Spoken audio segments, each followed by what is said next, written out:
Hello, everyone. I'm Carol Williams with the Business Commission. It is a development the managing partner of Williams Corporation. We are a corporation grant for we work with business owners and entrepreneurs and established companies accept U.S. citizens, and we also work with U.S. citizens that want to get green cards for their tourists. So usually I like to come live for you guys at night to update about question.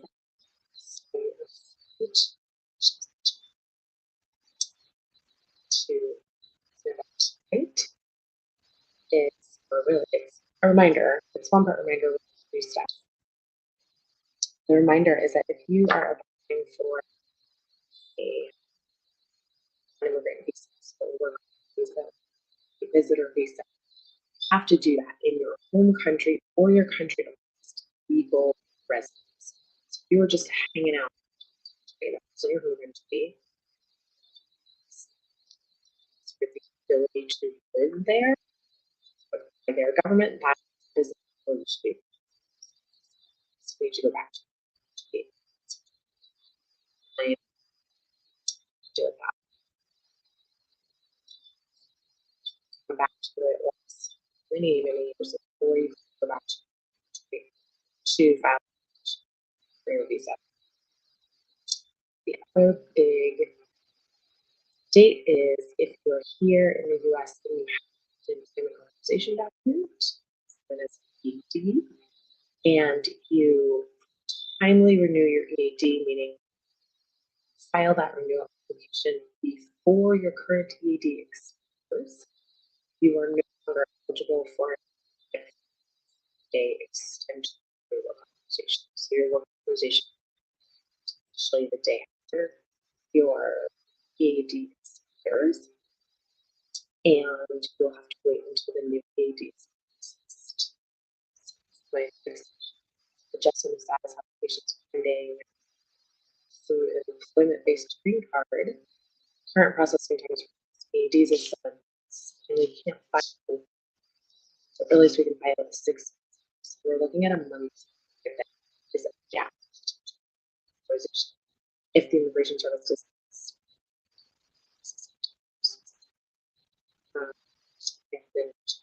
plans and encouraging employers to a really good system for determining when those entities are earliest. So those are really kind of the 2 big updates that I want to give you guys this morning. I'm going to answer some questions. While an immigration attorney, I'm not yours specific. You want to over the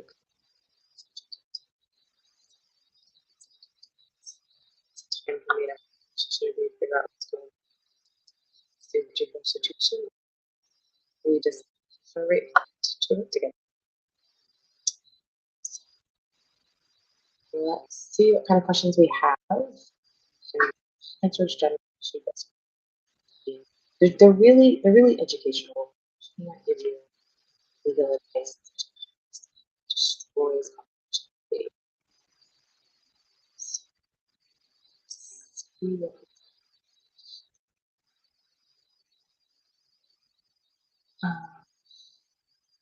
if you send in all the documents, was I think maybe to the NVC. How long does it take for your interview date? Depends on a few things. It depends on what kind of case you have, what the visa bulletin is doing if you are subject to the bulletin, and what the capacity, the interview capacity of that consulate is. It takes 6 months, it could take a year. It really depends on a few different things. Once the NVC tells you that you're documented, just make sure that you're always encouraged your CI site and your your email. So something that I get their interview, they're so focused on getting an interview, which you absolutely should be. But the other thing that I want you to focus on is making sure you log into CX at least once per 6 months. Because if you don't log into CX at least once a year, they will close your case. And if you don't catch that closure estimate, if you catch it fast, you'll be able to repay the filing fees, the NVC fees, and they'll reopen it. If you don't catch that closure fast, they will send that to you. So I tell people make sure that you're logging in at least once per 6 months, logging in, showing that you move forward. So if it's if you're a year out, you don't have an interview yet, it could be completely normal based on case type. Don't give NBC closure case. So make sure that you're logging in at least once per 6 months. Because if you don't log in at least once a year, for 12 months, they will absolutely close your case. So that is a position that wants to.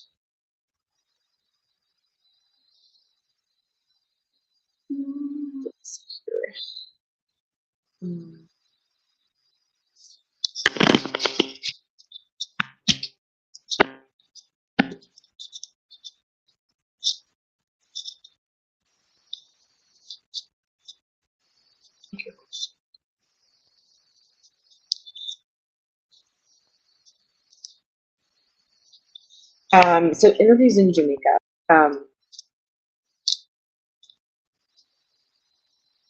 I don't know. You have a scheduled interview in Jamaica. If you are awaiting an interview in Jamaica, you're gonna have to pay. Like they just had a massive hurricane go through there, so I haven't heard whether or not the U.S. consulate was impacted or whether they are updating. But here's just sort of the common sense way to think about that is that folks that live locally, Jamaican citizens, work in the consulate. If they were at all impacted or their family was at all impacted by Hurricane Melissa, they're probably taking some time off, right? And U.S. citizens living there who were transferred or specifically work on were probably impacted as well. And I think their priority right now is making sure people are okay.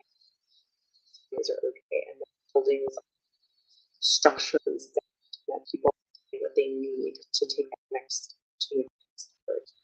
So the best I have for people that are waiting for interviews in Jamaica is that they're gonna have to wait.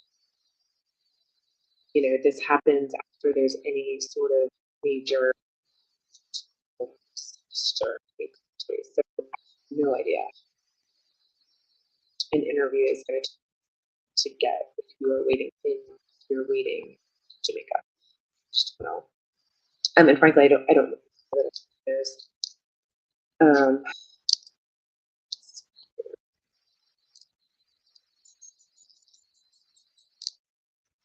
will U.S. military give naturalization with other things that do? What does the U.S. military to do with naturalization?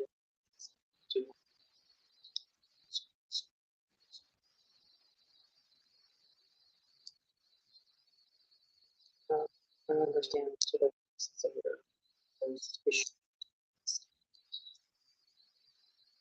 Thank you for the glitter, for the roses. Appreciate that.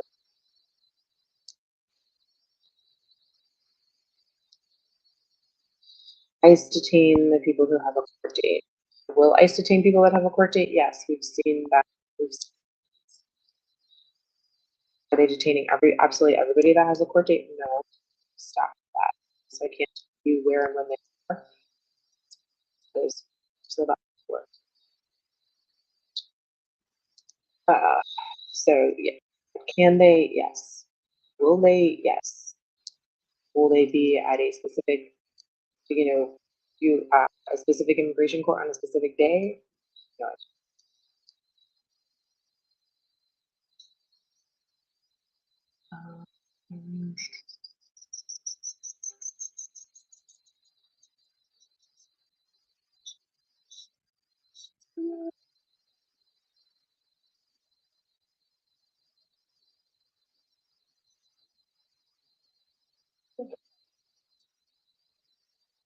Um, Someone is asking me how I can become a USCIS Adjudications Officer. If they are hired, most federal jobs are listed on USA Jobs Gov. So you can go on that website. Majority of these roles are listed, and we can apply them.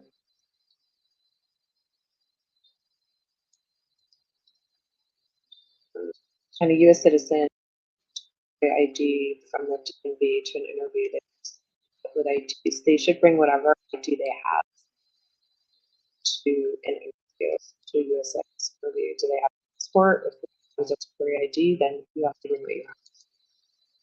And then it's into the document that you presented. Have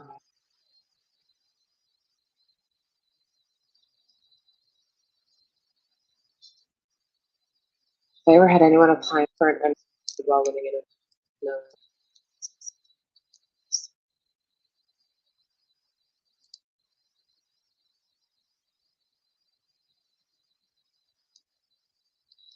Parents got here a month ago with B2 visa and got admission for 2026. When is a good time? Say good to time.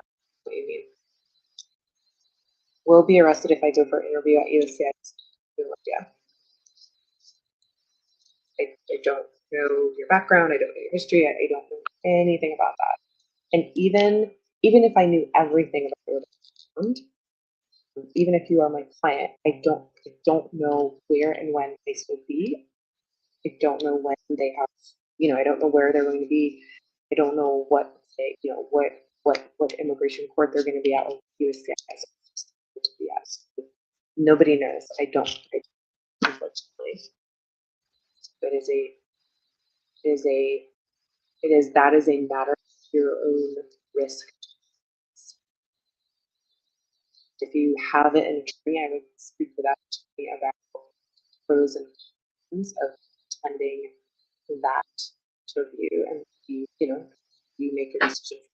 Ultimately, the decision is yours. Someone is saying the embassy in Jamaica is back open. That is great news.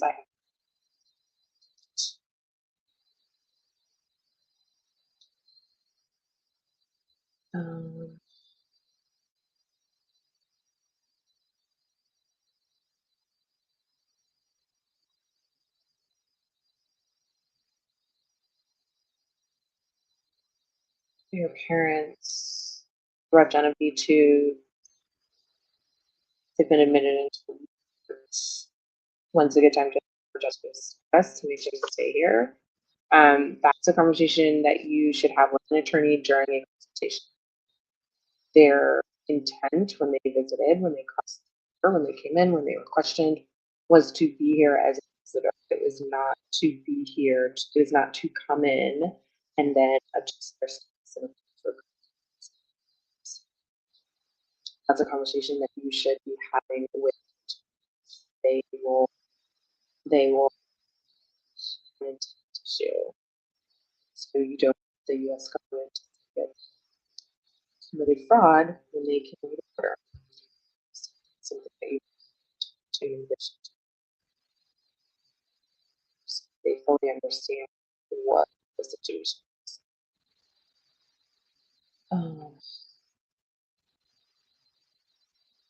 Why is it so?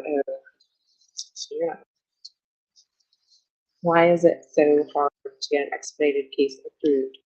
I have financial and humanitarian reasons, but so USCIS they get requests for expedited cases. It's really every day. And everybody thinks and believes that they should have a case expedited. And I understand. The Immigration Service works first in, first out. So essentially, it creates a line in which people need to wait in order to have a case adjudicated. So when people are asking for having their case expedited, especially in the families, the business side of cases, employment-based cases, there is a mechanism to actually expedite cases. So people do ask for other. But on the family side, there is no mechanism to pay more and get access. So what people often don't understand is when you ask for an expedite, you are asking to be placed ahead of potentially hundreds or thousands of people who are also waiting. The government takes that request very seriously. And so as a result, many expedite requests get denied. Many of them get denied. It is not because the immigration officer who is looking at the expedite request is heartless. It's not because they're lazy. It's not because they don't care. It is because if they expedite your case, they're putting you ahead of so many other people that are waiting as well. Now, that does not mean that expedite requests don't get approved. It is not what it means at all. My colleagues and I all know instances where expedites have been denied. People, weddings that they missed, funerals, missed being able to say goodbye to their loved ones at home, who are so dying. They've missed situations. They've missed a very significant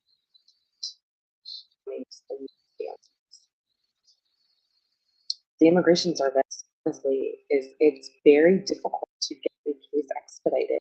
I mean, that is just how it works. Like it or not, there's not really a lot that we even can do about it. I can certainly request an expedite, but whether or not they approve it. For the few expedites that I do for my clients, I tell them, hey, listen, I set expectations real low, so that when those expedites are ultimately denied, people are not their attorney that's going to be like, absolutely, I'm going to apply for an expedite. I'm going to get you this expedite. How dare the Immigration Service not give this to you? No, I'm not the person that's going to get you all riled for that. For something that I'm pretty sure on the back end is going to be good. I try to set as realistic expectations. So your expedite probably is being denied. One, either they don't think you meet this very specific criteria that have openly on their website, or two, they're not willing to jump you ahead. Hundreds of thousands of people waiting for the exact same benefit. So not quite sure the answer that you want to set very realistic expectations. What happens when you get denied on your visa appointment? Well, it depends on what you are applying for. That's a great question, but it is an entirely very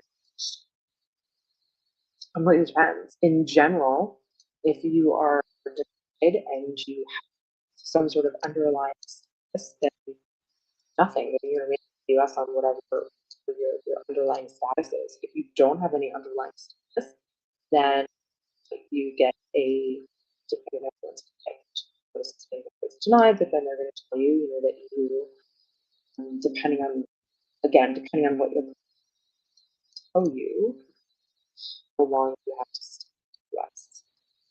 And then they expect you to leave over. In some cases, you have a grace period. In some cases, you don't. It just really depends on the case was denied.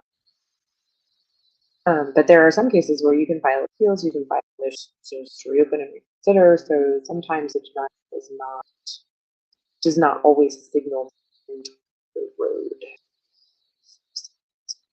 someone's immigration case. My sister went to Juarez for an immigration interview, but denied. What can she do next? I would recommend that she have a conversation with an immigration. Like, I have no idea. She needs to sit down with an immigration attorney, and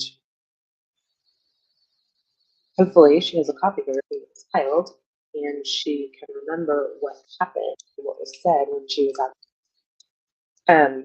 Super, super important. I understand that folks want to go their immigration case by themselves and not use a lawyer. I get that. I get it. You know, I get it.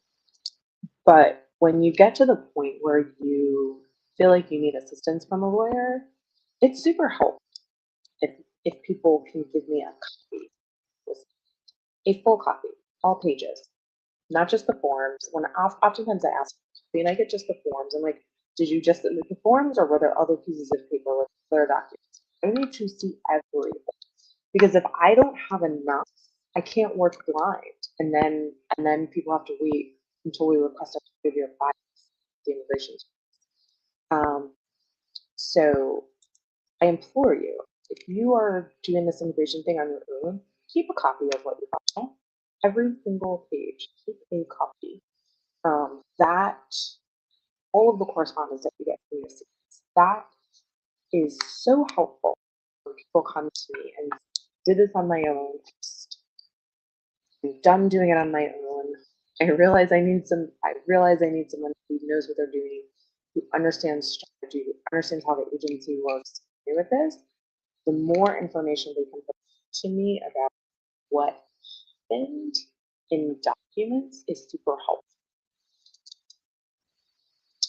So I have no idea what case what case this person in Juarez. I have no papers in front. I have no idea. And the other reason why it's so important to keep these of paperwork, though, is because memories fail. Right? You forget. I have a client that goes into an interview, and it is not approval when they walk out. Their instructions are their instructions are to walk out of the building and immediately write down everything was said to them, every response that they provided, not what they wish they had said, not what they wish the officer was, but what was actually said. That then helps me understand what happened. And it also, if you do it while it's in your mind, I don't have to wonder 4 days later if what you were telling me is actually what happened. Not because I think people are lying to me, but because memories fail. And they fail fast. They fail fast. I cannot tell you the number of times I've been like at the grocery store and I'm like, forgot what was on my list. Forgot my list. I just looked at it, left it in the car. Right? Memories fail. So I tell people right when they walk out, if they are not approved, I do not want them calling me immediately. I do not want them emailing me. I want them to stop and take 10 minutes and write resolution. That helps me. And then I would like those. So honestly, just make sure that you are keeping copies.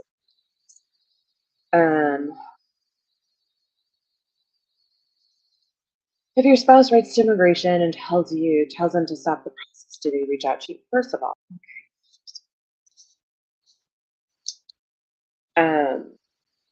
your spouse, your niece, your nephew, your relative, your niece can say whatever they want, right? They can say whatever they want. And so oftentimes when people call me and they say, my spouse did this, my spouse is a horrible person, they've done X, Y, and Z, I can't stand them, blah, blah, blah. Okay? First of all, that is not something that I do. I'm in the business of helping people to be US. Okay? So it's not what I do. But here's the thing. The people that call me, they want to know how to get their status because they swear it was from all the things, right? what they want, truly what they want, because I've asked, what they want is to know that they were the ones who made the phone call and that they were the reason why immigration is now doing what they're doing. Surprise, immigration is not going to tell you. Immigration values the privacy of the person who has filed the application and the beneficiary of the application. So you can call and tell them whatever you want, but immigration is not going to write you a letter or call you and say, guess what? You did to this person that you hate. That's no, that's what they're gonna do. Will they potentially take that information and start investigating? Sure. Will they potentially take that information and do absolutely nothing with it? Yeah. So, you know, it may or may not become an issue and it may or may not impact an application. But for the folks that are out here who want to, you know, call immigration and they want to know, you know, what happened and they want to be the reason that somebody, you know, doesn't get their green card, doesn't get their citizenship. Newsflash, immigration is not in the business of calling you back to the community. They, all my years of practice, they have never. So, you know, and again, your spouse, your neighbors, your employer can call immigration and say whatever they want. They can say whatever they want, right? So I tell my clients this: if you are in the process of getting out of a nasty relationship, it's gonna get nasty. It is what it is, right? But that's why who doesn't mind getting their hands dirty and advocating and getting in the mud and advocating for you.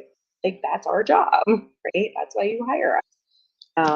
So if your spouse reaches out to immigration, will immigration reach out to you? They're probably not going to make a special. They're probably not. If your spouse is something that they deem to be sort of credible, they may investigate. They may not. But it's not something that brings up red flags. There's a whole lot more to the application and a potentially disgruntled former spouse. So that is my take on it. Doesn't speak on the disgruntled spouses.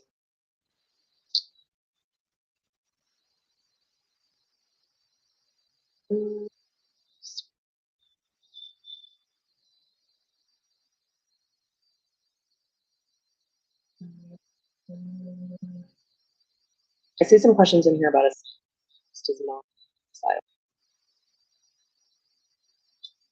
interview was canceled, but still no word from USCIS.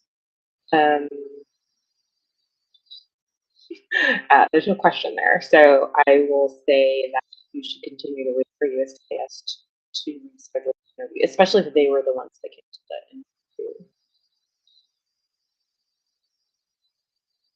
So I think the U visa this year will reach until August. No idea. If my AOS, my adjustment of status is being processed, and this will me keep working. It will if you don't.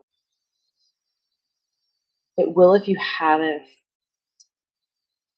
EAD, an employment authorization document, specifically in connection with your adjustment. So if you're only working on your EAD, yes, it will. I suggest that you sit down with a strategy to keep you work on.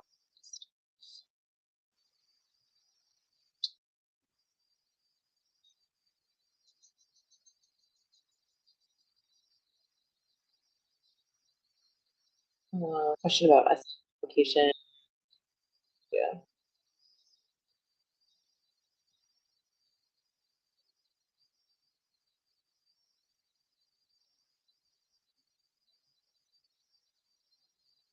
Someone is saying they have DV on their record. My background check, not for my green card. Will it? your questions will negatively impact my response to anybody that has a criminal history anywhere in the world is before you, for anything, you consult with and work with an immigration attorney who can do the criminal analysis. Just because something is a misdemeanor state system or in your local jurisdiction does not mean it is okay for immigration. So, as my recommendation for criminal history, the current administration is very, they are very pro vetting, very pro security. And so folks with criminal histories are sort of their list people to look at extremely closely. So if you have any kind of criminal history, then I would meet with her. Someone is saying I'm on the one waiting, and she, the citizen, wrote. I'm assuming wrote to USCIS. Again, it doesn't matter who writes, who calls USCIS about application.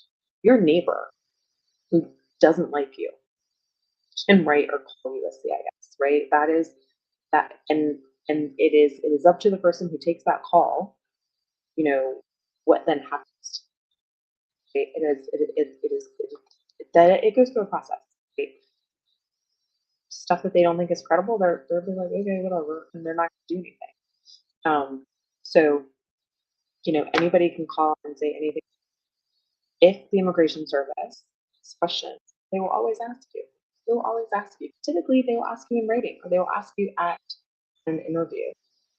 But if it's something where they think they really need to go investigate, they'll investigate, and and then they will figure out the best way to get information that they need, if they need information directly from you, whether that be in writing or whether that be at the interview, whether that be at a home visit. There are already mechanisms in place that have been in place for years for USCIS to handle folks that about services or their or teacher. Like there's already a mechanism in place. So please don't think that is new under this current administration. It is 100%. It is there's already a mechanism in place. And you won't be the first one to have sort of a rocky relationship with your spouse, and your spouse threatens or actually calls in, and you will not be the last. You won't be the last.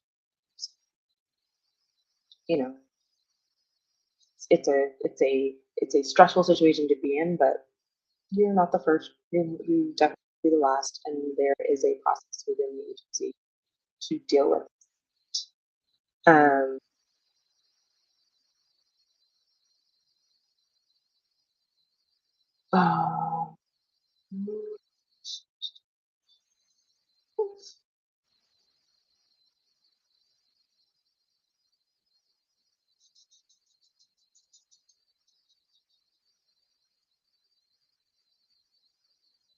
I have 3 years with my residence. 3 years with my residence. 20 years old. And I am a citizen. So the short answer is I don't know. Are you saying you have 3 years of being a card holder? Because if you only have 3 years of being a green card, you need to be married to a U.S. citizen. You need to wait 5 years. Sorry, you need to wait 5 years for citizenship, unless you're married to a U.S. citizen, and then you need to wait 3 years. There's obviously some other ones. So those are if my OPT ends July 2026, legal to stay, green card, April 2026. So this, I mean, you will, sorry, you'll have your OPT ends July of 2026. You have a 60-day grace period after that. Filing a green card does not give you status. It gives you a pending application. So you would need to maintain some sort of non-immigrant status in the US. Talking about this, you can go back to school, you can stay an student, you can transition to H-1B during the lottery, depending on what you were doing before you came to the US. Maybe you qualified L1, maybe you qualified O1 and individual variability. That's strategized with all the time on the side, but just simply applying for a green card does not get used. Does not.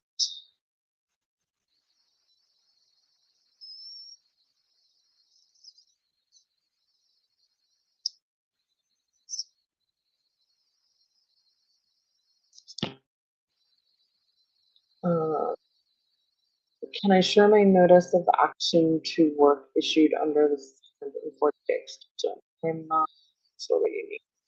So as of last week,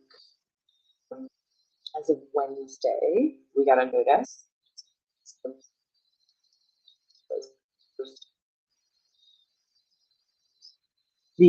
There would be no more 540-day extension of EAD authorization.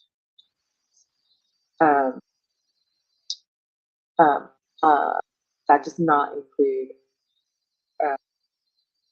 folks that have work authorization that incident to severe choose or who to choose. And it does not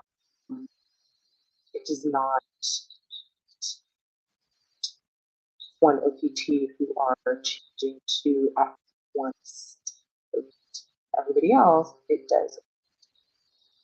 So I think that's what you're asking. It will really depend when you file for your EAD renewal, as to whether or not you get the 40-day extension. If your EAD renewal is called, like it was filed before this week, then yes, you get the 40-day extension. You can see this the website and conversation with an attorney who can kind of walk you through whether you actually qualify or not based on when you how long is an I-130 taking to be processed for spousal visa? I've been seeing a year for those that aren't concurrently with but it really depends on what category of 30 you are filing. If you are filing 30 that is in a preference category, it could take longer. We're live on Instagram, YouTube, Facebook. YouTube. Question is, where is the office located? We are located in Florida. We work with clients all over the country. I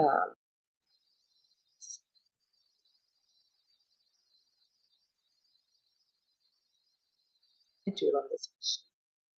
I have a temporary 551 pending. My 751. I have no idea. So the question is, can you travel?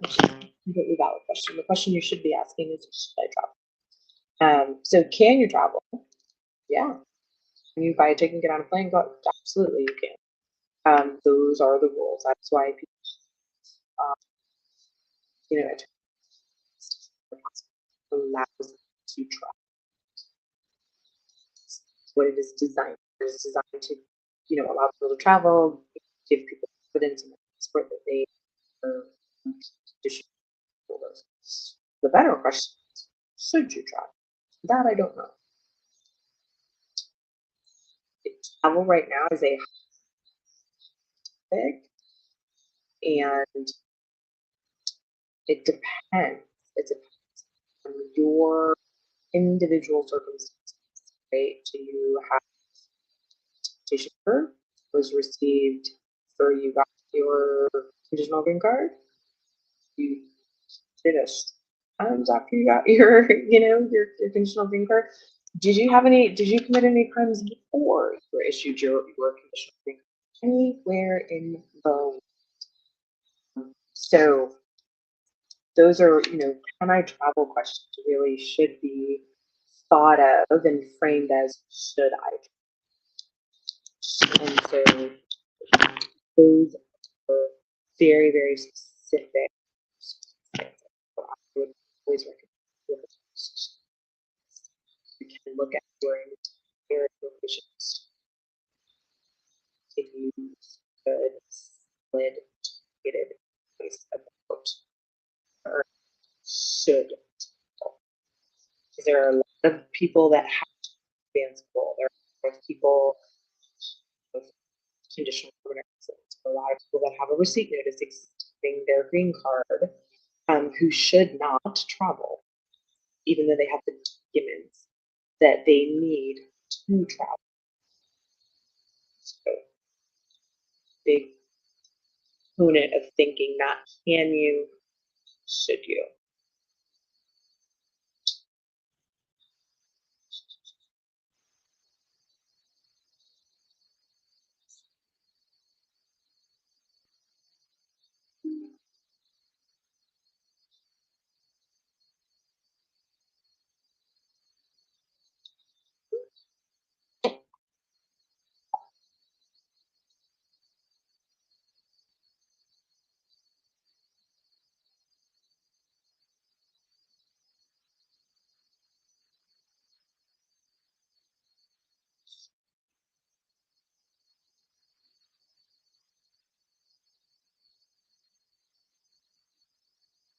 Can I wait? This is a good question.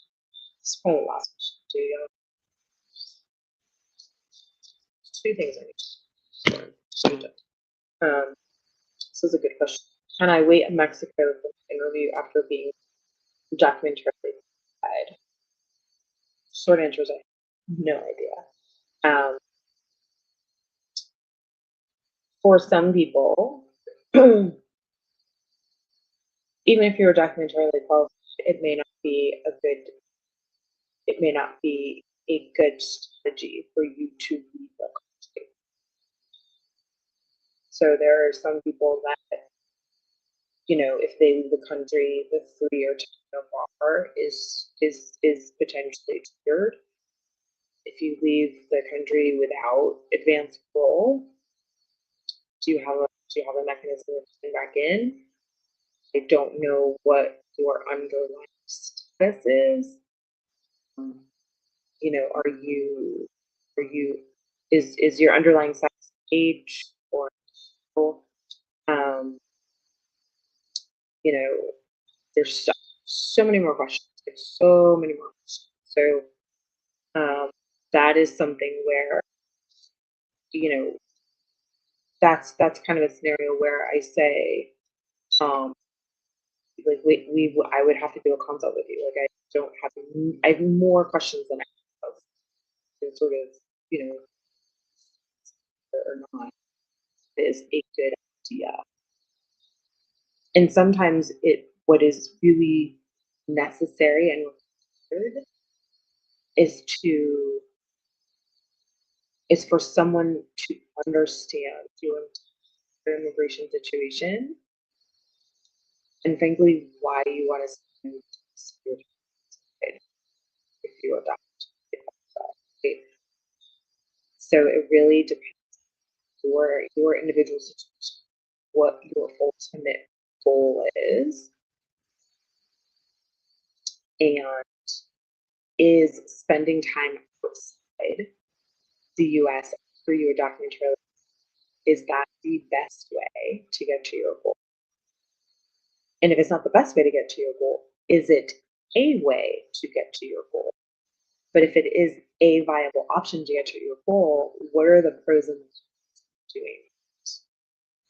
And so once you know that, then you can do the balancing of here are the pros and the cons, these, 3, 4, 5, whatever options I want to. So it really, really just there are several cases that reasons I can you wouldn't want to might actually harm your ultimate goal of and then I can think of situations where that wouldn't for me at all from a legal perspective. Wouldn't work anyway. But I think that's a really good question. I just think you need to have not media and really talk with them so they can understand your goals. So if you are at your documentarily qualified, there's a lot that's going on as far as your specific immigration state. I know that doesn't answer your question, but that at least gives you a roadmap. But at least gives you a to think about. If you want to do really look for those concepts. So I hope that's helpful.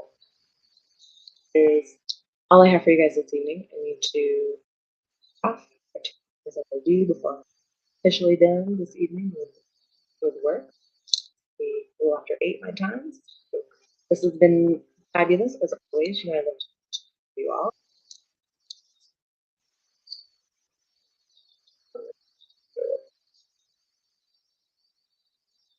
I'll be back tomorrow. I don't have anything on my calendar, so I'll be back tomorrow around 7-ish. But if you know me, it's always a little after 7 Eastern time. But yeah, I'll be giving you some updates about questions and chit-chatting all of things. So great rest of your evening, and see you guys tomorrow. It's fun. Hey guys. And if you're looking for an immigration firm to work with, feel free to reach out to us. Humor and a lot of but it's been fun.